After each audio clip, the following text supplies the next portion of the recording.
that would be a dive watch back in the mid-70s. It was the first acquisition I made, a big bulky thing that, to see where technology's come today, and a lot of things, but to see where technology's come with dive watches, it's absolutely incredible. So that would be my first one. I still have it today, still have it in the safe, and pretty much every watch I've ever had from day one.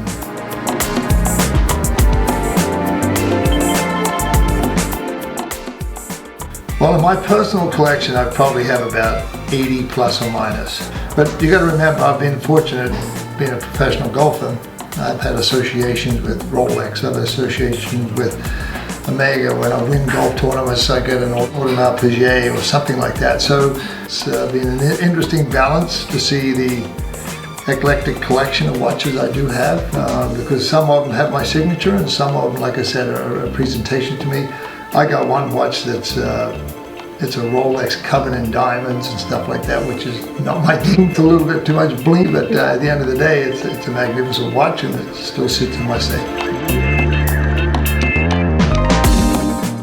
Masculinity, how it fits my wrist, the combination of changing the band, for example, from a leather band to a rubber band to the practicality of the watch. The reason why I started wearing a watch on my right hand and on my left is because when I was putting late in the afternoon sun, the reflection of the face of the watch would get on the putting green, so it would be a little bit distracting. So when I put it on my right arm, the reflection disappeared. But that's what I learned when I was playing, and I was the first person to actually play golf with a watch on professionally. And at the end of the day, each one of those watches have really stood the test of time, no pun intended, because they've gone through a lot of impact, club head speed, a lot of weather conditions. So to see where they are today, sitting in my safe, play with it for years and years on my wrist, it's actually a testament to the technology of what's in the working mechanism. The form over function, it's a very, very important thing. So, and look, the blue face to a white face to a black face to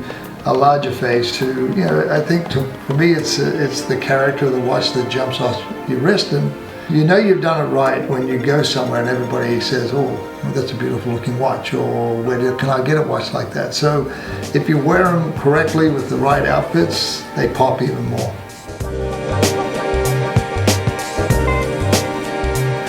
I really don't. I probably have drifted away from a really heavy, bulky watch. I've drifted away from that because I haven't worn a watch on a consistent basis for a long period of time. So I like a really tight-fitting watch like this one, a little bit smaller face. When I put it on, it really fits my wrist and it doesn't move, so I really like that. So, I would say that would be my favorite fit, not favorite watch.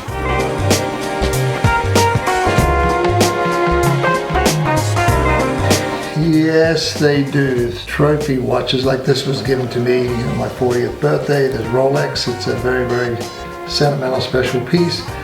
This one is one of the few watches I bought myself. I fell in love with it. Actually, good story about this one. The watch I did originally buy for this was stolen in a hotel one time. I've had probably half a dozen watches stolen from hotels, but this Panerai, which is actually one of my favorites, to tell you the truth.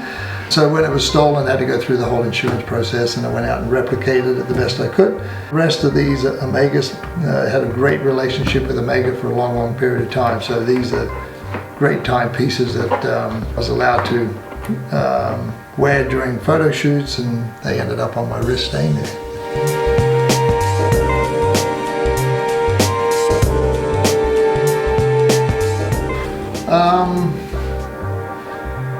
Oh, that's a great question.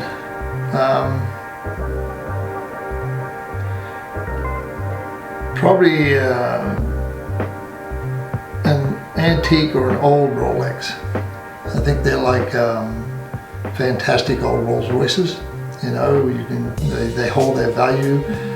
If you can buy them at the right price. Some are very, very expensive, but it depends on what you like, and I would say one of those. I think from a male's perspective, the only piece of jewelry you can wear is a watch, or cufflinks, or maybe a ring, or maybe a tie bar, something like that. But so to me, a watch was always a cool piece to have. whenever I travel. I don't wear a watch as much now when I travel, but when I travel I always took about 5 with me, because it depends on whether you're going out for a cocktail party or jeans and a jacket or just casual. I always varied up.